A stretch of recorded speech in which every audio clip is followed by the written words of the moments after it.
할렐루야. 성삼위 하나님의 성호를 찬양하며 아침 인사를 나눕니다. 오늘은 에스겔서 45장 1절로 25절의 말씀을 가지고 구별된 구역과 절기라는 제목으로 우리가 요약 강의 큐티를 나누어 봅니다. 여러분, 오늘 본문의 핵심은 거룩한 구역과 레위 사람들과 일반 백성들, 그리고 왕에게 주어질 땅의 구역에 대한 내용입니다. 먼저 본문 1절로 12절까지를 살펴봅니다. 먼저 1절로 3절을 읽어보면, 너희는 제비 뽑아 땅을 나누어 기업을 삼을 때에 한 구역을 거룩한 땅으로 삼아서 여호와께 예물로 드릴지니 그 가운데 성소를 또 둘지니 지극히 거룩한 곳이오라고 말하고 있습니다.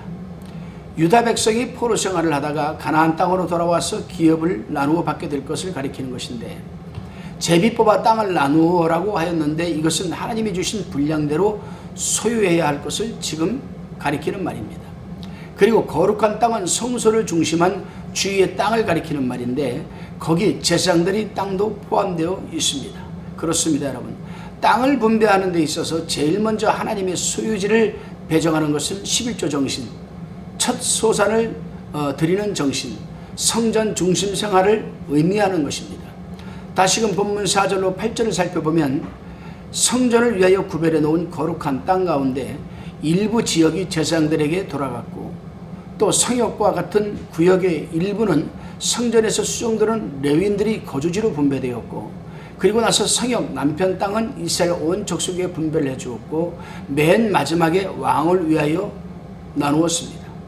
이것은 백성들이 성전 중심으로 살아야 될 것을 가리키고, 왕은 백성을 보호하는 위치에 있음을 가리켜주는 것입니다. 그렇습니다, 여러분. 그것은 제사장이든 레위인이든 일반 평민들이든 모두가 성전 중심 생활을 하라는 겁니다. 다시금 본문 9절로 12절을 살펴봅니다. 9절에 보면은 이스라엘 치리자들아 너희에게 족하니라 이렇게 말을 합니다. 이것은 당시 백성을 다스리는 치리자들을 두고 한 말인데, 이 치리자가 된 것만으로도 너희는 만족하라는 겁니다. 그런데 그들은 그렇지를 않고 강포하고 겁탈을 하고 토색질을 하였던 겁니다. 그렇습니다, 여러분. 오늘날도 정치인들을 보면 나라를 치리하는 것만으로도 만족하지를 못하고, 또 국회의원이라는 건 된 것만으로도 만족하지를 못하고 각종 불법과 각종 죄에 연루되어서 수치스러운 모습을 보이기도 합니다. 중요한 것은 그런 모습을 하고도 더 큰 소리를 치고 당당하게 활동하는 모습을 보면서 스바냐 선자가 수치를 모르는 백성이 백성아 모일지어다 모일지어다 외쳤던 그 말씀이 떠오르곤 합니다. 그렇습니다, 여러분. 치리자들은 하나님께서 주신 그 직분을 족한 줄로 알고 강포와 겁탈을 버리고 온갖 죄에 연루되지 말고 오직 공평과 정의를 행하며 국민들이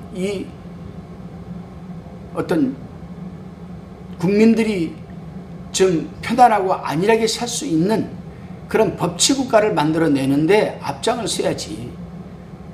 정반대로 여러분 어떻게 하든 여러분 불법을 저지르고 죄에 연루되고 그렇게 된다면 여러분 국민들이 그 의원들을, 정치인들을, 치리자들을 신뢰하겠습니까? 그렇습니다, 여러분. 치리자들은 국민들을 위해서 봉사와 헌신으로 잘 다스려야 하는 겁니다. 다시금 본문 13절로 17절까지를 살펴봅니다.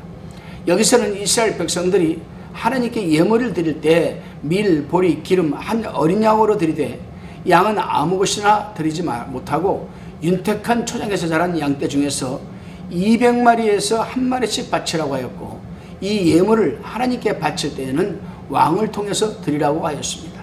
그렇습니다, 여러분. 하나님께서 이 말씀을 하셨을 때에는 아주 신령한 뜻이 함축되어 있음을 알아야 하는데, 그것은 장차 예수 그리스도께서 왕으로 오셔서 우리를 대신하여 속죄 제사를 드려줄 것을 여러분 암시하는, 예언하는 그런 말씀입니다. 다시금 본문 18절로 25절까지를 우리가 살펴봅니다. 본문 18절에 보게 되면 정월 초 하룻날에 흠없는 수송아지 하나를 취하여 성소를 정결케 하되라고 하였습니다. 정월 초하루는 이스라엘이 니산월 즉 아비벌을 말하는 것으로서 양력으로는 3월 중순에서 4월 중순에 해당이 됩니다. 이때 숫송아지 하나를 잡아서 속죄제를 드리라고 하였습니다. 이것은 새해를 맞아 제일 먼저 하느님 앞에 나와서 속죄제를 드리면서 지나간 한 해의 모든 죄를 씻고 새 출발을 해야 한다는 의미가 포함되어 있습니다. 다시금 본문 21절로 24절을 살펴보면 유월절을 지키라는 말씀이 나옵니다. 유월절은 이스라엘이 애굽에서 나온 것을 기념하기 위한 절기입니다. 좀 더 말씀을 드리면 이스라엘 백성들이 애굽에서 출애굽을 할 때에 하나님께서는 너희는 각 가족 수의 메인대로 어린 양을 잡아서 그 피를 문설주에 바르라고 하였습니다. 그때 심판을 하러 나온 천사들이 그 문에 피가 바른 것을 보면은 그 죽음이 심판이 그 위로 넘어간다고 했습니다. 그래서 유월절을 우리가 영어로 패스 오버 위로 지나갔다 그런 뜻입니다. 이 유월절 절기는 누룩을 넣지 않은 떡을 먹는 무교절과 연관하여서 7일 동안 계속 지키는 절기입니다. 이 무교봉을 다른 말로 고난의 떡이라고 하는데 쓴 나물과 함께 먹어야만 했습니다. 여기에 대해서는 여러분 신명기 16장 3절에 기록되어 있습니다. 또 유월절 절기를 지킬 때에는 속죄제와 번제와 소제를 함께 드렸습니다. 그렇습니다, 여러분. 유월절은 예수께서 피 흘려 우리를 사망 권세로부터 구속해 주신 것을 상징하는 것 아니겠습니까? 요한복음 1장 29절, 고린도전서 5장 7절을 참고하시기 바랍니다. 다시금 본문 25절을 읽어봅니다. 7월 15일 절기 7일 동안에도 이대로 행하여 속죄제와 번제며 그 밀가루와 기름을 드릴지니라. 아멘. 이렇게 되어 있습니다. 7월 15일 절기는 초막절입니다. 애굽에서 나와서 이스라엘 백성들이 광야 생활을 할 때에 하나님께 받은 그 은혜를 기억하면서 7일간 장막 생활을 하는 절기입니다.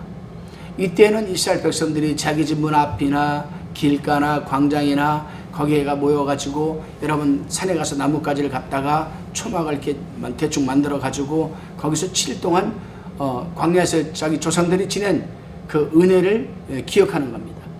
이 절기는 모든 여러분 곡식을 수확하고 지키는 절기이기 때문에 수장절이라고 부르기도 합니다. 출애굽기 23장 16절 34장 22절에 기록되어 있습니다. 그렇습니다, 여러분. 우리도 광야 같은 세상에서 살아오면서 힘들고 고통스러울 때 하나님께서 보호해 주시고 인도해 주시면서 베풀어 주셨던 그 은혜를 우리는 잊지 말아야 합니다. 기도하시겠습니다. 주님, 불순종하였던 유다 백성들이 하나님의 징계로 포로로 끌려온 지 25년이나 지나고 예루살렘과 성전이 무너진 지도 어언 14년이 지났습니다.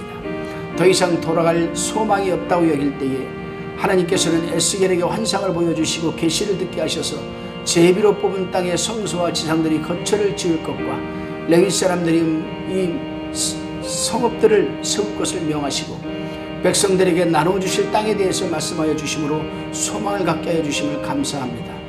우리에게도 산 소망을 주시기 위하여 예수 그리스도를 십자가에 내어 주심을 또한 감사드립니다. 오늘 하루도 하나님의 자녀로서 그리스도인으로서 지켜야 할 것을 지키게 하여 주시고 걸어야 할 길을 걷게 하여 주셔서 소망이 넘치는 하루가 되게 하여 주옵소서. 예수님의 이름으로 기도하옵나이다. 아멘.